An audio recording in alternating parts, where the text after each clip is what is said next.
Welcome to our second podcast of Talking Water Honestly. I want to thank our Executive Director and CEO of Louisville MSD, Mr. Tony Parrott, for the opportunity to execute his vision of gathering experts in the water sector to share their challenges, solutions, and lessons learned. My name is Zonetta English. I'm the Strategic Initiatives and Project Delivery Director at MSD. Also, I have the esteemed pleasure of leading the utility management community of the Water Environment Federation. As my term as chair ends in the fall, Louisville MSD will continue to be the conduit for this initiative. Talking Water Honestly's mission is to develop content to assist utilities across the U.S. to solve their water challenges and share their expertise. This investment will save our organizations critical resources and provide smaller utilities access to vital information. In addition, these conversations provide an avenue for our ratepayers to gain insight to the intricate and complicated issues we face in providing critical services to our communities and introduce you to an array of dedicated water professionals. Welcome. I would ask Mr. Parrott provide some introductory remarks and introduce the focus of our discussion today regarding the complex challenges of affordability. Then he'll hand it over to Jamie Decker, Senior Associate with Hazen & Sawyer, to facilitate our discussion today. Thank you. Thank you, Zonetta, and thank everyone for listening to our webinar today. One of the major challenges that water and wastewater utilities are facing right now in the country is the capability of being able to meet all of the regulatory requirements and the new regulatory requirements that are going to come down the pike, and how we are addressing aging infrastructure and how we are keeping our cost to our customers and to our communities affordable. A lot of people define affordability in a lot of different ways, but we all know that the bottom line is that when we're faced with regulatory requirements and we're faced with, when we're doing our financial capability assessments, we know that the picture on the ground is that the local communities, particularly in large urban or large wastewater or drinking water systems, are struggling with paying their bill. And post-COVID, we are seeing that it wasn't just the impact during the COVID shutdowns, that now we're seeing really hotspot areas in our communities that are really struggling with being able to afford their water and wastewater bills. So the purpose of this webinar is to really delve into some of the context of issues that are driving increased cost in our communities, such as federal consent decrees or new regulations under the Safe Drinking Water Act or the Clean Water Act, that are really putting the burden on local ratepayers. And one of the things that I know that is very common right now is that people expect that if there are new regulations, that there should be some type of federal grant program to support it. Well, back in the 1970s and 80s, that was true. About 75% of a lot of regulatory requirements were funded with a federal grant program. Today, less than 5% of regulatory requirements are funded by grants or free money from the federal government. So the cost of these requirements are falling on the back of local ratepayers. So as utilities, we have to come up with innovative approaches to address affordability, whether it be looking at how we're looking at long-term investment strategies or policy changes or customer assistance programs, or looking at how we can take advantage of alternative funding, whether it be low interest loans or other programs that can help reduce the burden on local ratepayers. So we're so glad to have so many great leaders here today to kind of touch upon this topic and to make sure that we are sharing what we are doing so that others may benefit or take advantage of some of the programs as well. So with that, I'll turn it back over to Jamie for his moderation of the session. Right. Thank you very much, Mr. Parrott, for that introduction, and Zonetta for welcoming us. And thank you all for being here today. Again, want to also welcome our guests today on the podcast. We've got Ms. Skyle Dreyfus-Wells, Ms. Keisha Powell, and Mr. Justin Bruger with us to really dive into this topic of water affordability. So just ask them just to introduce themselves to our listeners today. Kyle, would you like to begin? Sure. Thanks, Jamie. And thanks, Tony and Zanetta, for having us and for organizing this. I think it's such a great idea. I'm Kyle Dreyfus-Wells. I'm the Chief Executive Officer of the Northeast Ohio Regional Sewer District, City of Cleveland, and 62 member communities. Kyle. Keisha? Good morning. And I echo the thanks of my colleague, Kyle, Tony, and Zanetta. This is just brilliant. And we talk quite often about, kind of taking the lead, leading, and doing innovative things. And this is one of those innovative things to bring the messages to the community. So thank you. I'm Keisha Powell, the General Manager and CEO of WSSC Water, which serves Prince George's and Montgomery County in the state of Maryland. Excellent. Thanks, Keisha. Justin? Hi, I'm Justin Bruger. I'm the CFO of Fort Wayne Utilities. We're a combined water and wastewater utility, regional utility serving Fort Wayne, which is the second largest city in Indiana, and the surrounding area. Great. Thank you, Justin. Yeah, and again, we wanted to grab, and gather a group of, again, leading utilities, but also varying, areas and sizes here too, just to get everyone's perspective and some of the different experiences and challenges that they're having in dealing with affordability. So again, just to kind of to kick off this discussion here today, just, in a time where there's a lot of new regulations, there's aging infrastructure, all of you have had to do a lot of major investments in your infrastructure. What have been, some of the long-term investment strategies or policy changes that you've had to really put into place, and in doing that, also keeping your services affordable. So, how has that experience, or what have you been able to do in light of that? I'll start off, Jamie. One thing that we all know, it is very difficult for us to get our local boards or our local politicians or even our communities to be receptive to rate increases. So the challenge that we have is we have these regulatory requirements that utilities must do. And if we can't get the revenue from our rate base, we need to find out other innovative ways that we can try to take advantage of alternative funding. Here in Louisville, we've started about 5 years ago of looking at how we could do our whole debt management process differently. We started a commercial paper program that allowed us to use commercial paper with about a half a percent interest. And we had a $500 million limit on our commercial paper program. And what that allowed us to do is to be able to use the commercial paper and analyze the bond market while we are, trying to determine when do we want to go out and issue debt for our projects. And so by doing that, we took control of how we were spending our money or how we were going out to the bond market based upon, the interest rates that we were seeing out there. That not only benefited us from a cash management perspective, but it benefited us because with the low interest rates of commercial paper, we were saving millions of dollars in interest. And so we wouldn't have to go out and borrow $300 million and let that sit and pay interest. We could just piecemeal our utilization through the commercial paper process and then determine when we wanted to go to the bond market.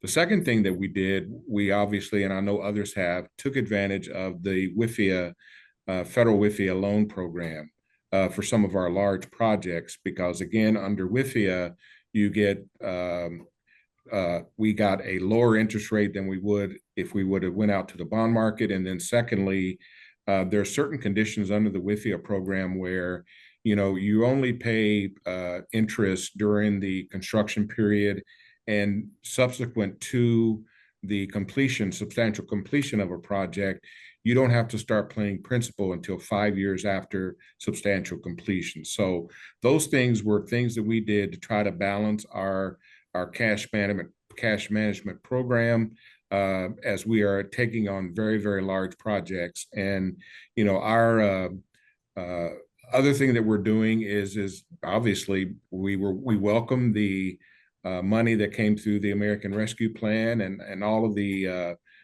infrastructure bill programs that are coming down. But the challenge is that particularly when you think about monies that's going to the states, large utilities or large cities, in my opinion, are not getting their appropriate share of the monies that were allocated to the states. And so, we're taking advantage of it. Free money is free money, but the way they allocate it out through the state is something that we're working on with our governor and others to try to figure out how large cities or large urban core utilities can get a better appropriation or allocation of those type of programs. There's a lot of things that we are doing, and I know we'll get into it later, but there's things that we are doing to try to make things more affordable to our customers as well. But from a policy perspective, those are the things that we've done to try to balance some of the impacts of the regulatory requirements. We all know that there is a regulatory guideline to determine how much work you can do.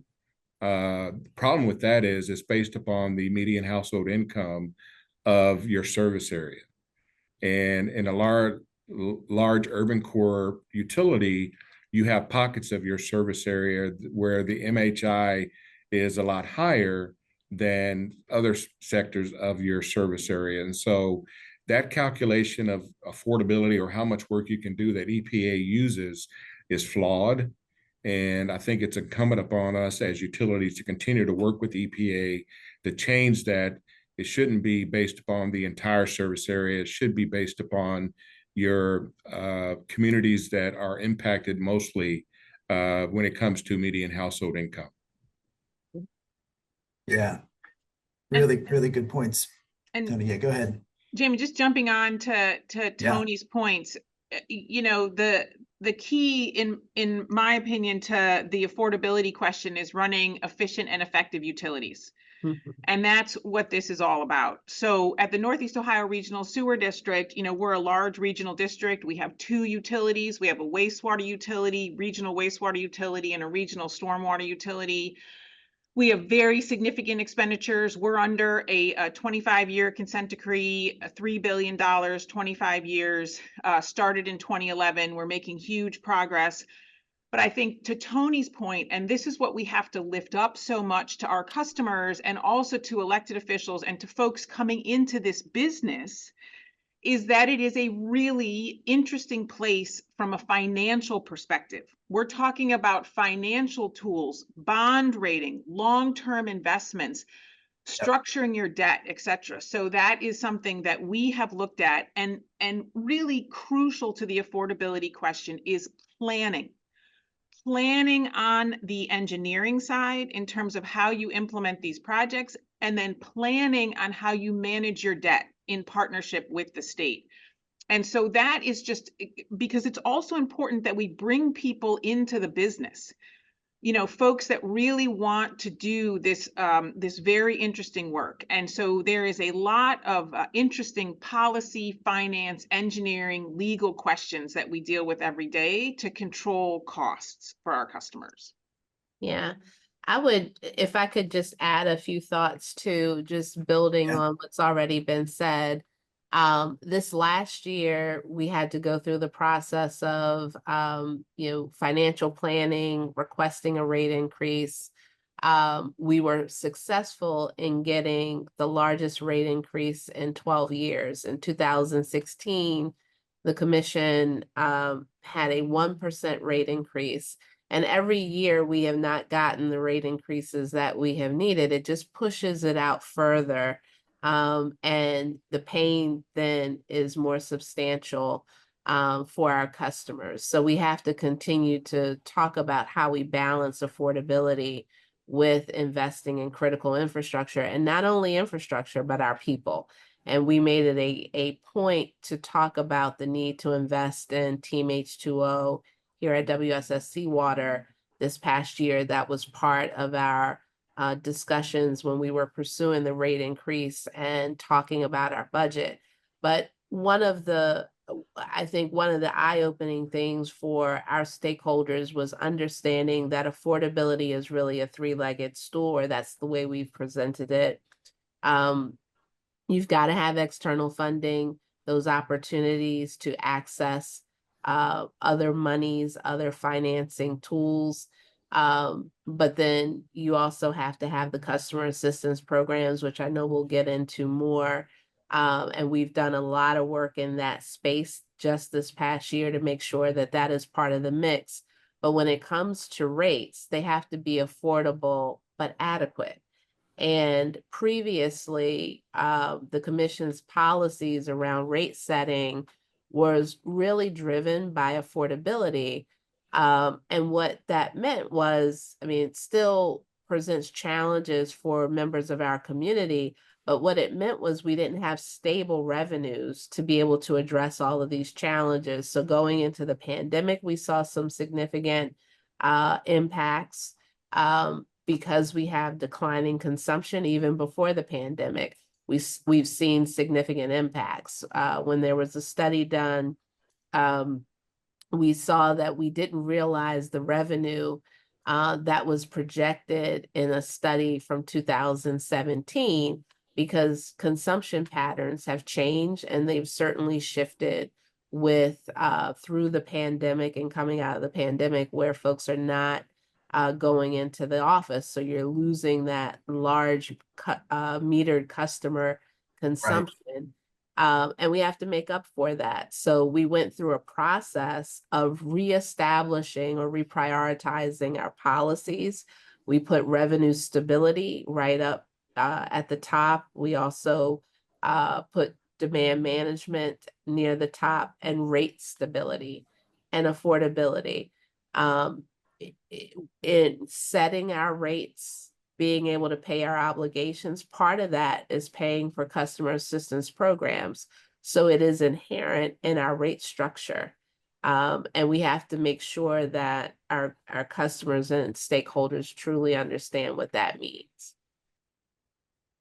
Yeah, thank you, Keisha. And I think another thing, that Kyle, I think you mentioned it too, sometimes, with the regulators, or consent decree programs, a lot of these things are being, pushed, and those schedules and projects are, obviously being driven by those things. But how have those discussions, or how have you been able to, really negotiate with your regulators and other pieces of that to really make sure the affordability aspect of it is taken into account? So I'm sorry. Go ahead, Justin. Go ahead, Justin, and then No, Kyle. Justin, go ahead. Okay. So, we're nearing completion of our 18-year consent decree. So when we were negotiating this in the early 2000s, we were using the 1997 guidance. And within that, there were a few sentences that basically said you can include other socioeconomic factors beyond what's prescribed in the guidance. And we did that and took full advantage of it in our negotiations. And many of the things that we talked about are things that have been discussed in subsequent guidance. But one thing we did was we talked about underemployment.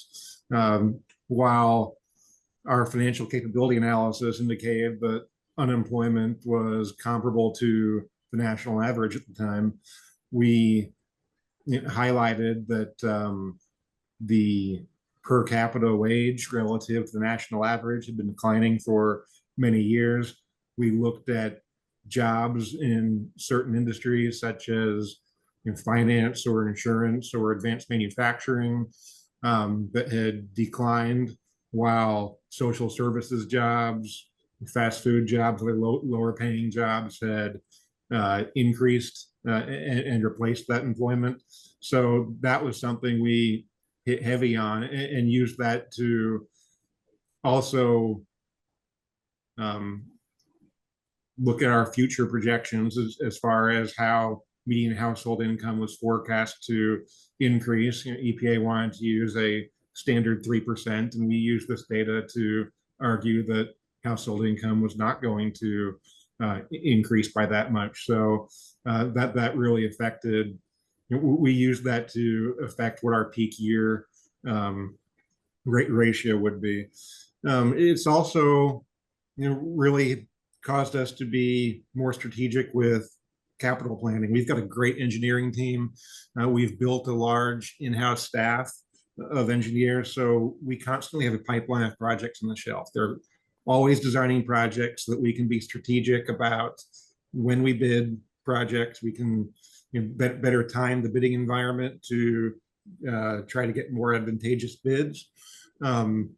We similarly plan our rate cases long term. We do 5-year rate plans, 5-year bond ordinances. So we have the flexibility to issue debt when rates are lower and bid those projects that are on the shelf. That also helps us to be more competitive when we're going for SRF money, because if the state revolving fund has money that they need to lend, we're able to spend it quickly for them. Mhm. Thanks, Justin. Yeah, Kyle, did you have something else you wanted to add on? Yeah, I just wanted to just mention that in my opinion, starting the conversation with affordability is a little like starting a watershed management conversation at the lake. Like you're at the end, not at the beginning. Yeah. Affordability Great is a analogy. result. You know what I mean? It's a result. Keisha talked about the three-legged stool. She talked about rate stability, revenue stability. That is how you get to affordability. Because I think if you start with affordability, then you put utilities into the position of just arguing like, we don't want to pay. We have no problem paying for needed environmental improvement. No problem, and we never have. The issue is paying for unnecessary projects that have minor to marginal environmental benefit when we have all sorts of other environmental issues. For Northeast Ohio, the environmental issue is basement flooding. Poo water, to be polite, in people's basements. That is a crucial environmental issue that we are very focused on solving, and for our customers is much more important than like some marginal impact in combined sewer overflow during an extreme wet weather event. So that's where we start, and I know my colleagues start the conversation at environmental benefit, and so affordability is an outcome. You talk about working with the regulators. So we're in a 25-year consent decree. We started in 2019 a conversation with them to really learn from what we had learned in the implementation of our decree and to right size the past projects or the projects going forward. That was a significant effort. We just concluded that. We're in the process now of having this major modification go to the court. It's a big effort. It takes a significant amount of engineering. It takes a lot of legal work to get this done. So it's not an easy process, and it would be less doable for a small utility that did not have those resources. So it's a very important conversation because you have to innovate and be nimble and continue to have those conversations with the regulator. And the foundation for that is a foundation of trust, where they know that what we're bringing to them is in the best interest of our customer and the environment. Mm-hmm. One thing, we've really focused on since the beginning of the consent decree is economic development. We've seen, like many utilities, significant declines in residential consumption or per household consumption. In the year 2000, the typical household in Fort Wayne used about 6,000 gallons of water and sewage. Today, that's about 3,400 gallons. Of course, due to several factors, of course, more efficient appliances, but also household sizes are getting smaller in our service area. And we're seeing the formation of more households. So we have heavy fixed costs being a utility. We have the same number of miles of pipe to maintain, regardless of how much water or sewage a customer is demanding at the end of the pipe. So that puts upward pressure on rates. So as a result, we've sought large water and wastewater users, and we've gotten very involved with our local economic development groups on attracting large water and wastewater users to help put downward pressure on rates. So industries like food manufacturing, of course, data centers, things like that.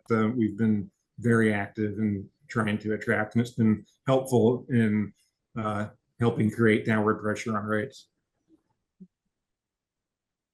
Yeah, that's great. And I think, touching on what multiple of you have talked about, it just on that communication part, with your external stakeholders, with your regulators, with the legislature, your legislatures that you're dealing with, of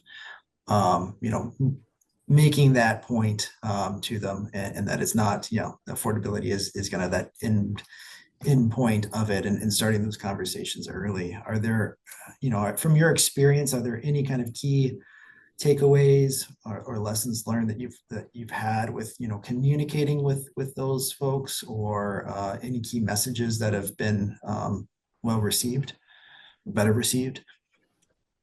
I'll start with from a communication standpoint, from the regulator perspective. Yeah. One of the things that worked for us was to take advantage of their push for integrated planning. And under that integrated planning approach, it's supposed to be set up to where the local community set the priorities for where you want to invest your limited rate dollars at. And what we had explained to our regulators is that from an affordability standpoint, we cannot do it all. We cannot address our aging infrastructure in our city where pipes are caving in our streets, or we can't address meeting the nutrient limits at our wastewater treatment plants, and then replacing our biosolids treatment facilities, which is $500 million, and other projects. We can't do it all at once. And so we use the integrated planning approach to say, hey, we're completing our long-term control plan. Let's take some of our sanitary sewer overflow deadlines and push those out so that we can spend the money where we think we need to spend it. Particularly when in Louisville, we also have other utilities that we're responsible for, just like in Cleveland, we have stormwater, but we also have a third utility, which is flood protection. And so we have priorities that we needed to invest money at our treatment plants, in dealing with large diameter pipes failing in our city, and then making sure we're putting money into our flood protection system. So that was the approach we used with the regulators, and we were able to get an amended decree that allowed us to do these priority projects and push our ultimate deadline back 10 years, which was a big help for us financially. But it's almost like when you talk with the regulators, and I know Cal and Keisha know this, is we completed our long-term control plan projects, and now that we're trying to get that certified, here comes the moving of the goalpost again with a new CSO policy guidance that, as Cal said, may require us to do more investments, but there's not going to be any economic benefit in terms of improving water quality or changing a stream designation.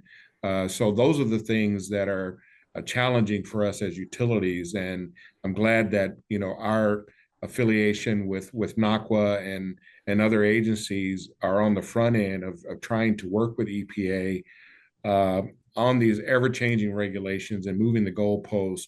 And, we also know that PFAS is coming both on the drinking water side and the wastewater side.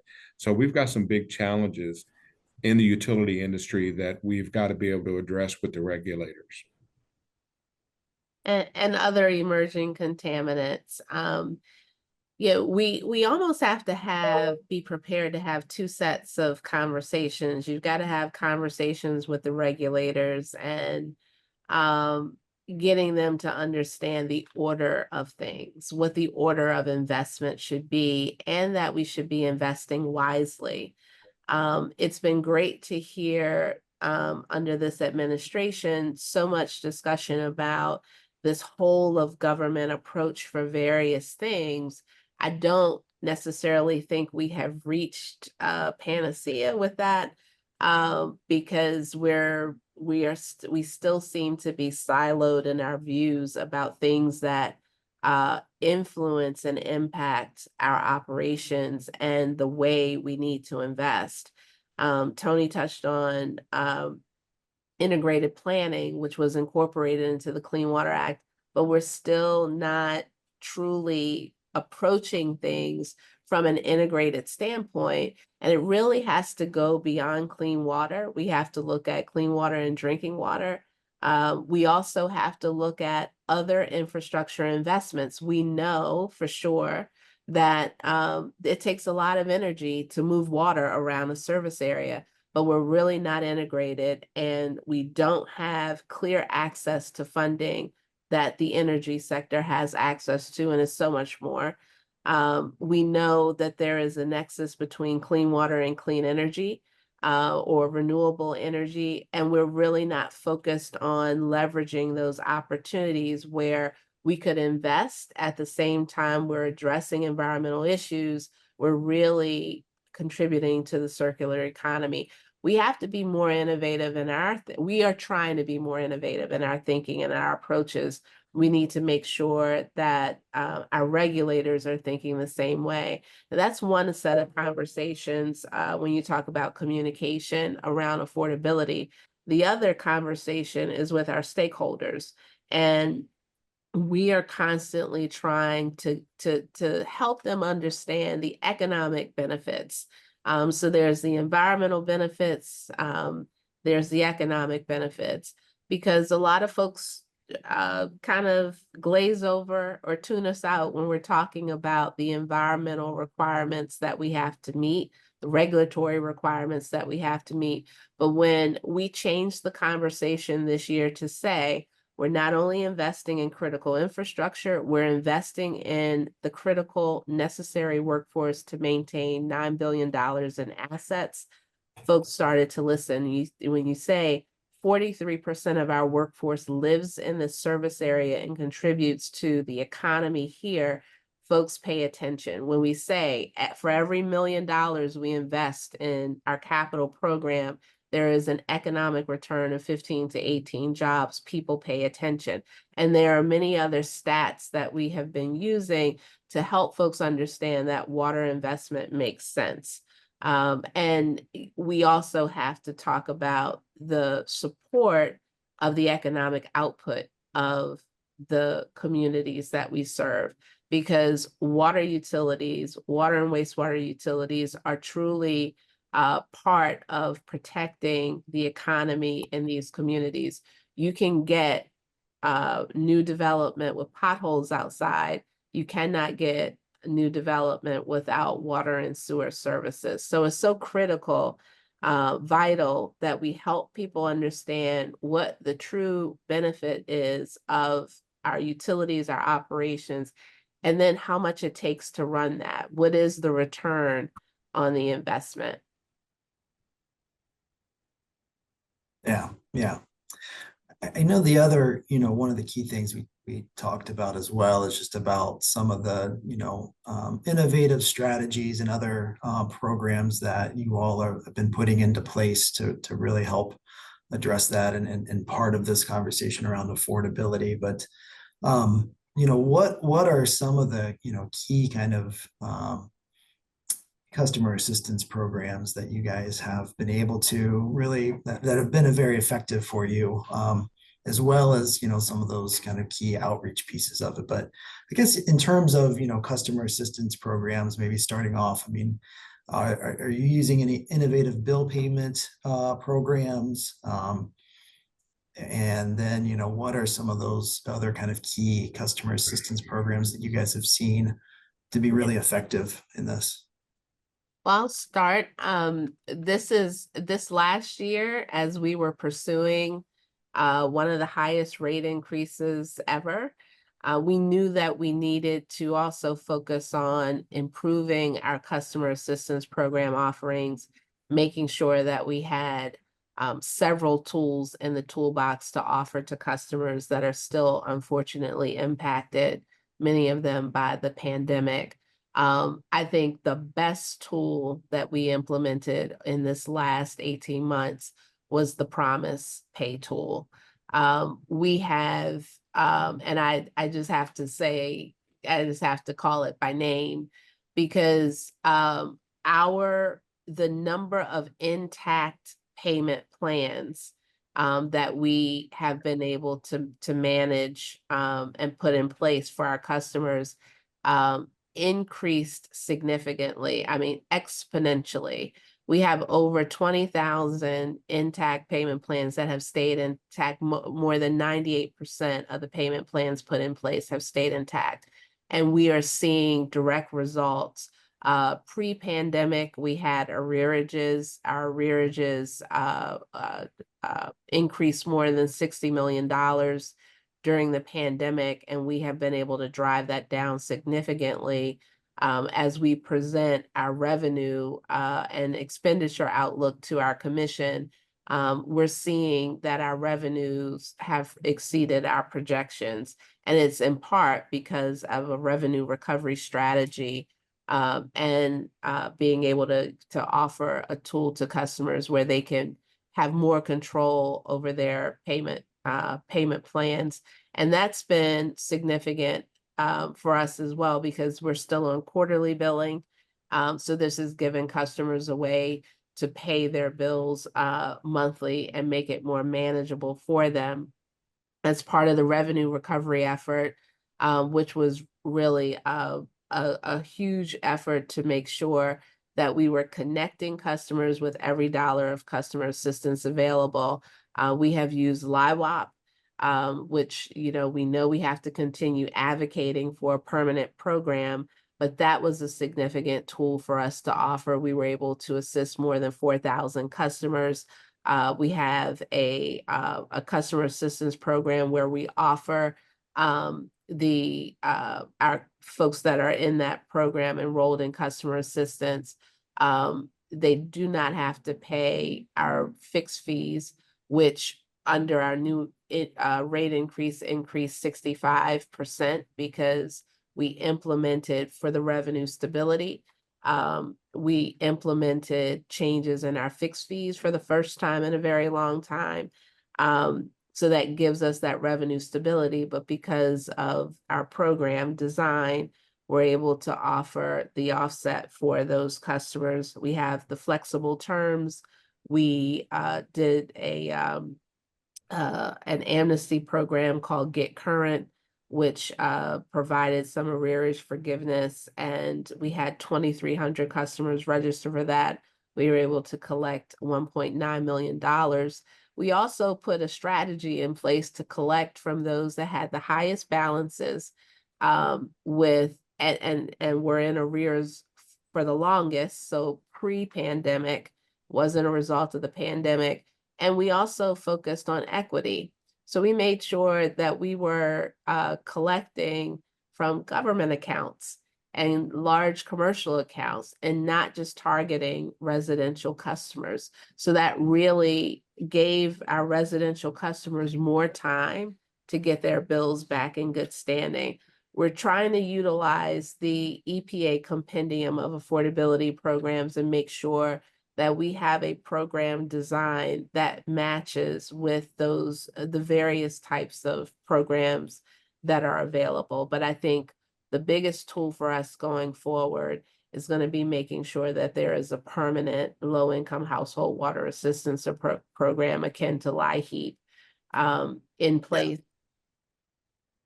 Yeah, I will just echo Keisha's comment about Promise Pay.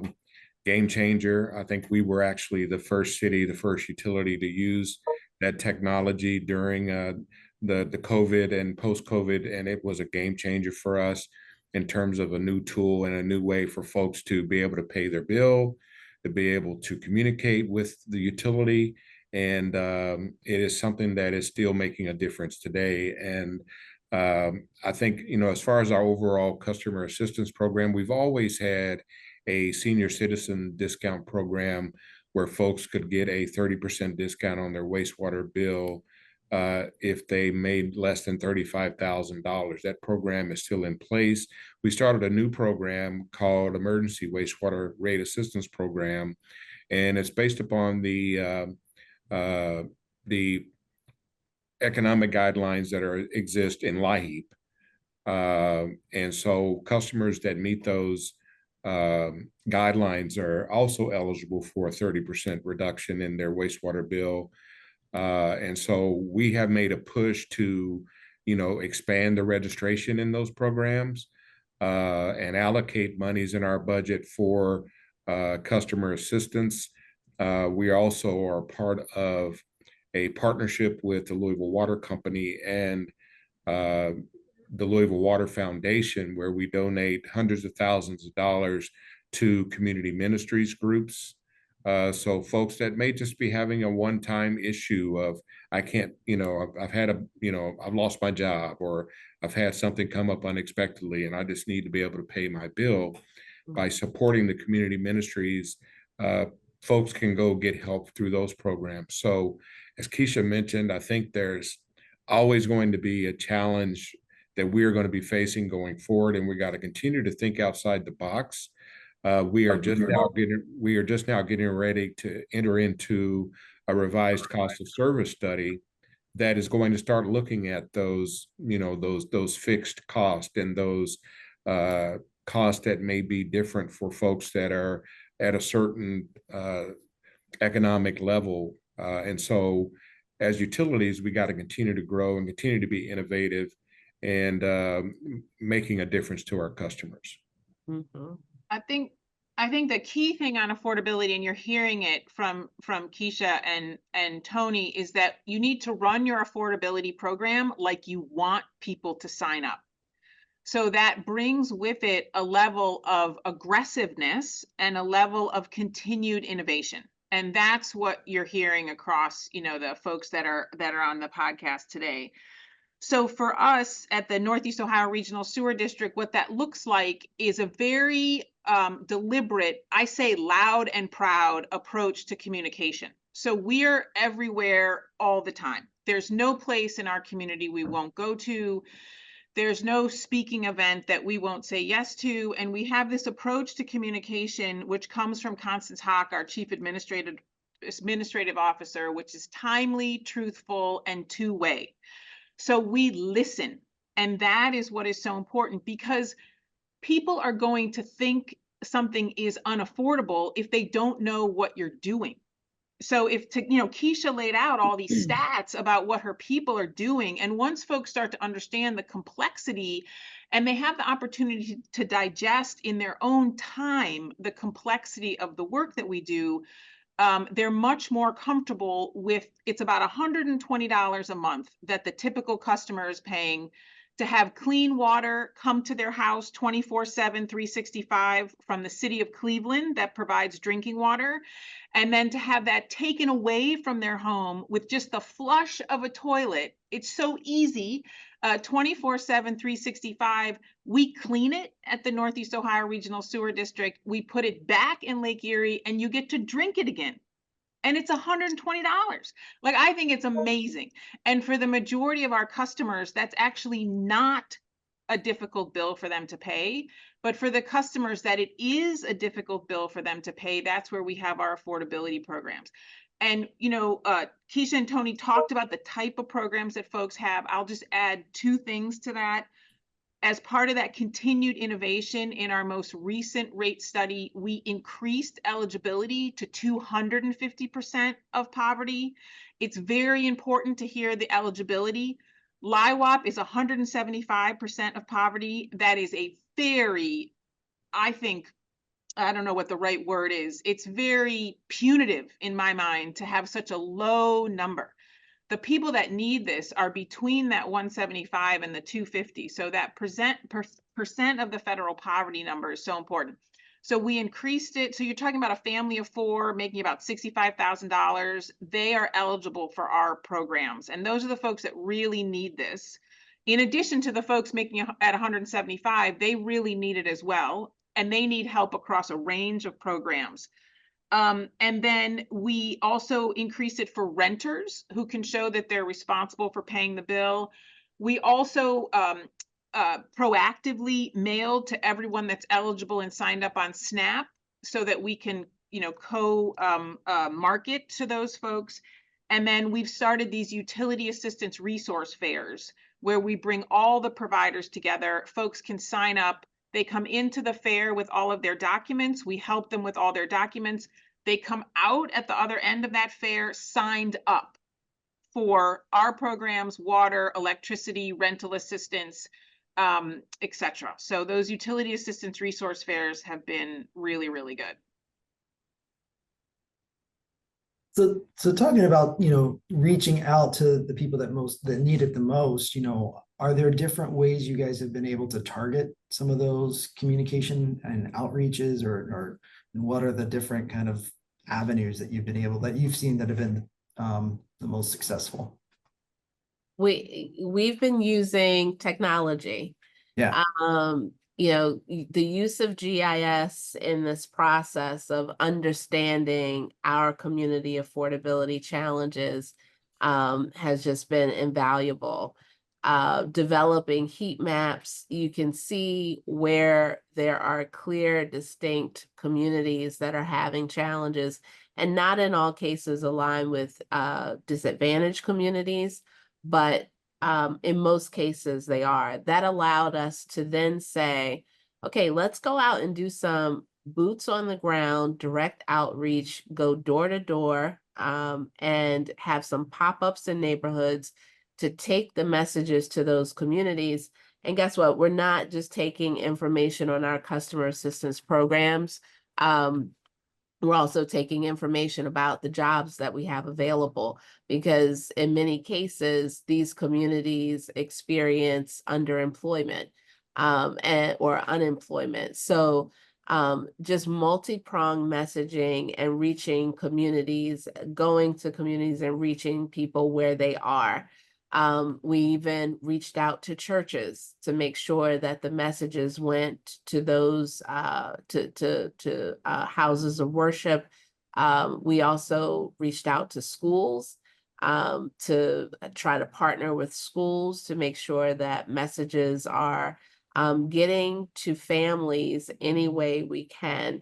And as Kyle said, really evaluating the programs that we're offering to see if they are helpful for customers to begin with. We recognize that one of the other bits of analysis that we did was looking at how many bills are in arrears because folks' bills have just run away from them because they have a private side leak. We identified those customers that have that challenge.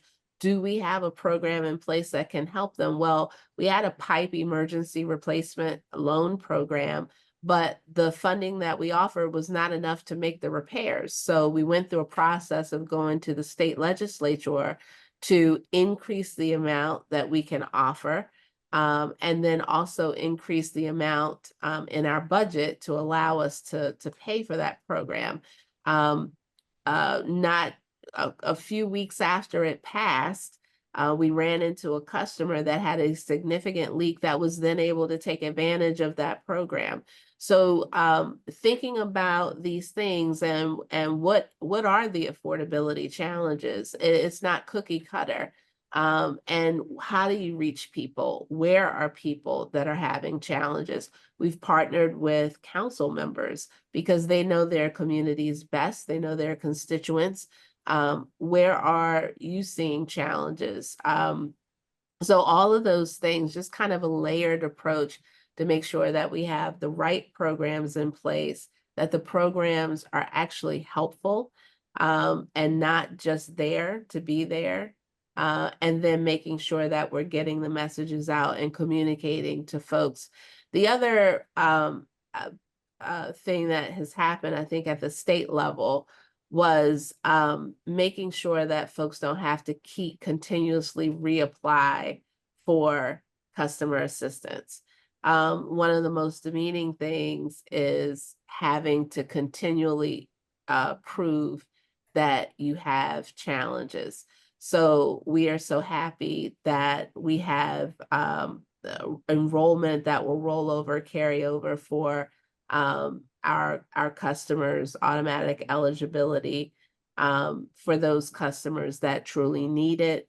And we're continuing to assess the service area to figure out what is impacting people's ability to be able to pay. The last thing we're doing is we do have some accounts that are AMR accounts. We are moving to get those customers that need to get off of quarterly billing sooner to monthly billing by changing out their meters so that they have a more manageable bill to begin with. Yeah, that's great. And those are awesome things that you guys are able to do and have been doing with that. You know, and Kyle, you mentioned the utility resource fairs that you guys have been doing too, and that's something that you guys have also partnered with other utilities as well, and getting them signed up, you know, not only for your programs but other assistance programs as well. And how have, you know, I know that's probably a big lift for your staff, but can you talk about, you know, just how that has worked and how that's evolved? Yeah, it's amazing. I mean, it is a big lift, but it's the lift that you have to do to make sure folks can get signed up. Because remember, I mean, people have a lot of stuff that's going on in their lives. And as Keisha pointed out, these programs are not easy to sign up for. And I think some of that, we have to make sure that we're minimizing the barriers to signing up as much as possible. So really, for the programs that we run at the sewer district, you know, we have various programs that enable folks to get up to a 40% reduction in their bill. We have plumbing assistance. We have Tony's, you know, point about crisis assistance, really making sure that we're only asking folks for the bare minimum information that they need to provide, because it's invasive to ask people for all this. And a lot of folks are distrustful of government to begin with, and then to ask them to give you, you know, birth certificates and social security numbers, it's very invasive. And there's some folks that will not take the assistance when they really need it because they are uncomfortable. And then remember, if they don't know who you are and they don't trust you, they're much less likely to sign up for an affordability program. So that's why it's a 360 approach to working with the customers. But the utility assistance resource fairs are a huge lift, and I'm smiling because our staff is just all in on this. Yeah. And I'll point out that it's also, this is just a minor co-benefit of this. It's a huge employee engagement tool. We have folks we have 750 employees, and anyone can sign up to work at one of these fairs on a Saturday. We've had some in the evenings as well to make sure that we are open for religious communities that may have Sabbaths that they're, you know, want to respect. And so we've modified for that as well. And they're a huge lift, but let me just briefly walk you through it. You know, you sign up, first of all, so you're treated with a huge amount of respect. You have an appointment, you come in, we have a staff member who sits with you almost like a waiter. You know what I mean? Like, they help you fill out the forms, they take you around to the various folks. We have a printer village. So we have staff that are working there that can help you download any of your documents. And so we give you a nice folder, you print out all your documents, and then you go to Cleveland Water, First Energy, the gas folks. You can go to any of the rental assistance folks. Then the Cleveland Food Bank is there to give you some stuff on the way out. Then we have political folks that are there. So the different ward folks that are hosting us will be there, and you walk out signed up. And then we do follow-up to make sure that you're actually getting the reduction on your bill. So we call these folks afterwards, and Keisha talked about using technology tools. We have everybody signed up on an iPad, and then we can follow up with them. It's a huge lift, but it is the necessary lift. And the last thing I just want to say is, you know, we have a colleague in this business, Dr. Manny Teodoro, who studies affordability, and Manny says, you know, poor quality service is not affordable. You know what I'm saying? Mm-hmm. So you have to have the money to provide the service that is of a certain quality, We just have to have the affordability programs to bring all of our customers along with us. Low rates and bad quality is not the answer. Right. That's a great point. That's a great point.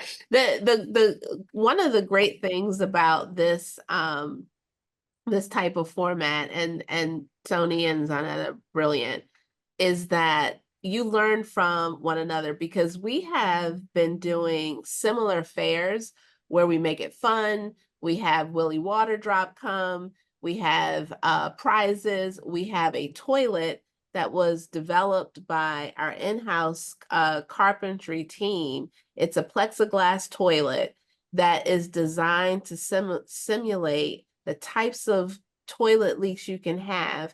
Earlier this year, the team worked with students from Penn State University to prepare a digital readout on a screen, real time, so that people can see how much toilet leaks really cost them. And then they put lights in the toilet so it dances to music. It is a huge draw. We took this thing on the road to Mako, the Maryland Association of Counties conference last year. The governor stopped by to see this toilet. Council members stopped by. Folks really did not, until they saw it and saw it connected and see the numbers running with the toilet running, they did not connect a toilet issue with high bills. But that was a great way, this fair concept. But now I'm going to take it a step further and leverage Kyle's idea and all the ideas we're hearing here to make sure that we are continually providing higher levels of service to our customers, especially those that need more support. So this is just great. Absolutely. And again, that's, the point of bringing all of these great minds together, just to learn from each other and what's going on out there, and be able to implement that to help ultimately, address the environment and address affordability like we're talking about today. I think one of the other, key things too is, getting that word out there as well. And Keisha, I think you guys also do a walk for water affordability as well out there. Just again, another way of getting that message out into the community. Yeah, that's we also offered volunteer opportunities for Team H2O. We had a number of folks sign up. The team went out into the community with information. Even one of our commissioners went out. He speaks, he's from the Dominican Republic, so he was able to help us with our Spanish speaking neighbors to provide information. But again, going door to door, having pop-ups in communities, and really meeting people where they are. A lot of folks don't understand, especially if there is a language barrier or a language difference, I'll call it, not a barrier. They may not really truly understand the assistance that is available because we're out of sight and out of mind. Most folks are dealing, especially renters, they're used to dealing with power companies. But this gets into a whole other value of water conversation. Most folks don't really pay attention to the bills when they come. If they have a significant leak they haven't been able to address, then they just automatically assume that there is no way for them to be able to catch up. And that's just not true, which is why it's important to have a program focused on helping people repair a leak and get their bills back in good standing. Because if you make the repair, then we can offer an adjustment, and folks don't understand that. But you've got to have FaceTime with folks. So if they're not going to come to you, then you've got to get out in the community and go to them.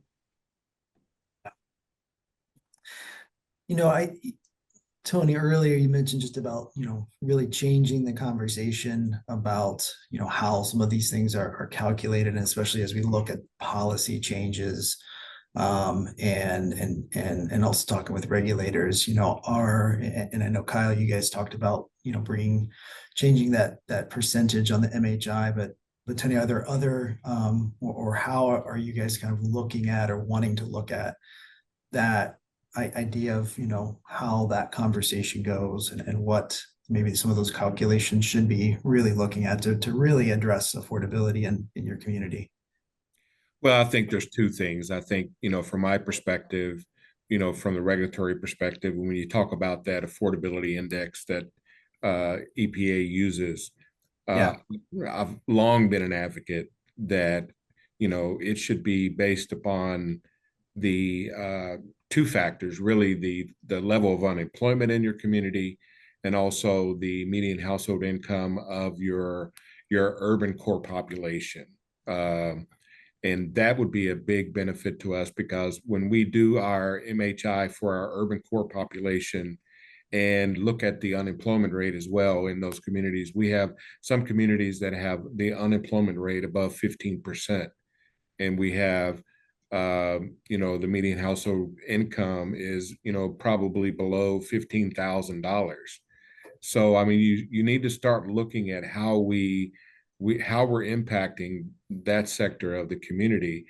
And then secondly, when we talk about state low interest loans or SRF or any other type of programs out there, the way those are allocated to urban core utilities is just, I don't know, I think it's something that really needs to be looked at, because we're not getting our fair share of opportunities, whether it's low interest loans, whether it's grants.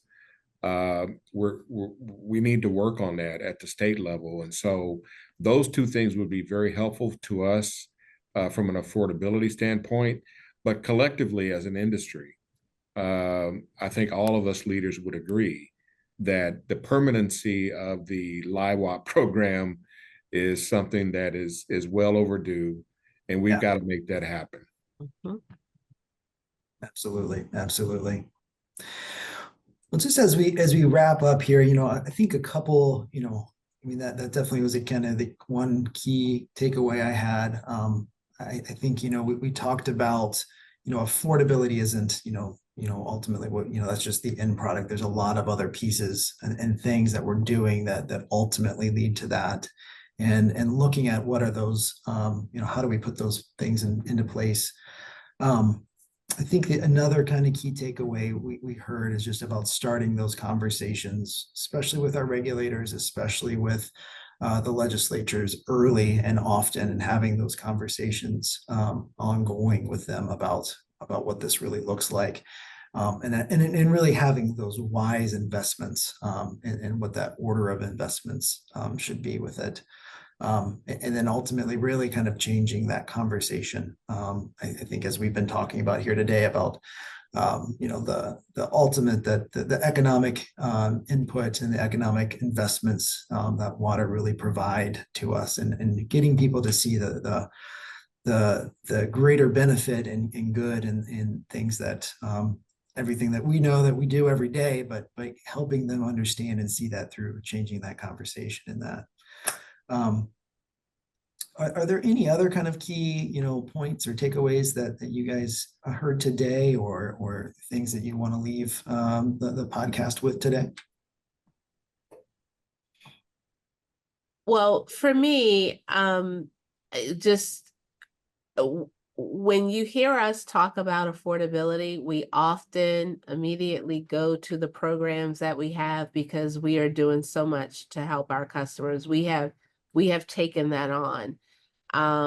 And I think that more than any other utility or any other agency in a community, it's always the water utilities, the water and wastewater utilities that are looked at to make sure that there is some uplift for the communities. We take on being anchor institutions in our communities, where we are doing more than our mission and more than perhaps our share, to make sure that our customers don't have to choose between food and medicine and safe, clean drinking water, or transportation and being able to have good sanitation, quality sanitation services.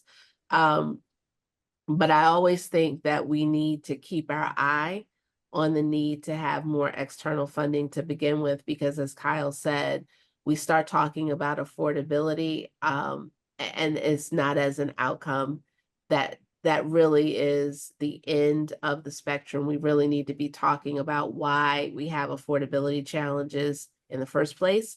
And it is because we have more and more regulation that we're willing to meet, but the funding is not there to assist us. It has declined over the years, and we see other infrastructure sectors seeing more and more available funding from the federal government. The funding that we receive goes through SRF program. Many communities cannot afford to take the loans. We see less grant funding, and we should have seen more under the bipartisan infrastructure law. We need to reimagine how we fund water infrastructure in this country, because around the world, everybody else gets that it is important to fund water infrastructure. It's important to fund the water sector and our utilities to make sure that we're providing safe, clean drinking water, that we're providing sanitation services, because that is the basis of the quality of life in communities, not smooth streets. So we've got to focus. We have to keep our eye not only on the low-income household water assistance program, but funding to invest in maintaining our operations.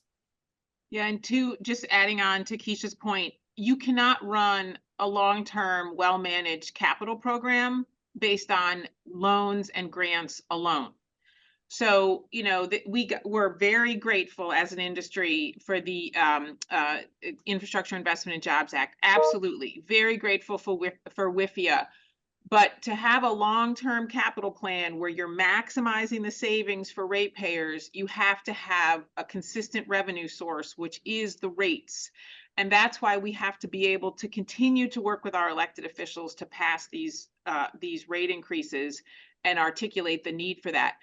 The other thing that I just want to make sure we put into this conversation is that if you take a 360 view of affordability, we have to make sure that utilities continue to have the tools to collect from customers who don't pay their bills. We have, you know, at Northeast Ohio Regional Sewer District, our customers that have difficulty paying, there's multiple ways for them to get on payment plans, affordability programs. Our customers keep to their payment plans, and we're very successful with that. But you do have customers who can pay but don't pay. Mm-hmm. And that's where we have to be very upfront about the need to continue to have way down at the end of a process, a very detailed and transparent process, but we have to have the ability to certify uncollected debt, and we have to have the ability ultimately, if someone really doesn't pay their bills, to be able to shut off that service. And that is a big conversation, but we have to be realistic about that, because if there's no enforcement mechanism, ultimately, there are folks, let's be honest, that won't pay. And that has an impact on the affordability for all customers. So there, that's my buzzkill for the conversation. And it's not just it's residences, Kyle. That's it. Right. So we got to be equitable.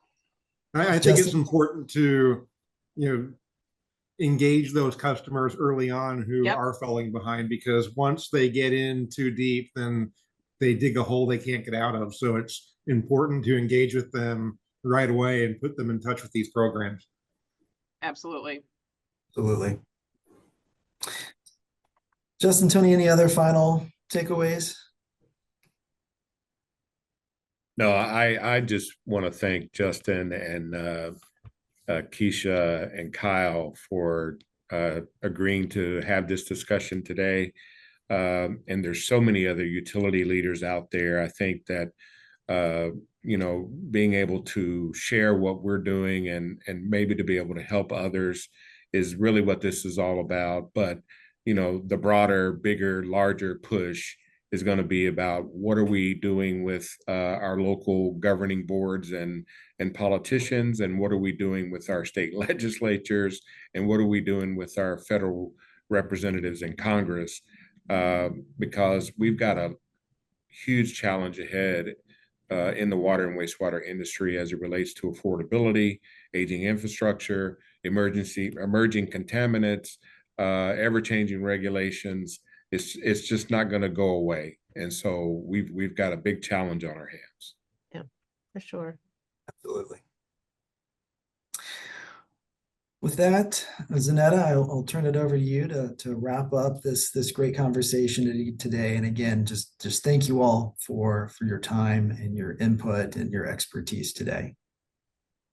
Well, I'm going to be very brief because I think Mr. Parrott has summed it up perfectly, but I do want to personally thank you. I'm so privileged to have this opportunity to get to meet you, Mr. Rugger, Ms. Powell, of course, Ms. Wells, and again, Mr. Parrott, thank you so very much for investing in this. The utility management community recognizes that all of our utilities need expertise and don't have it.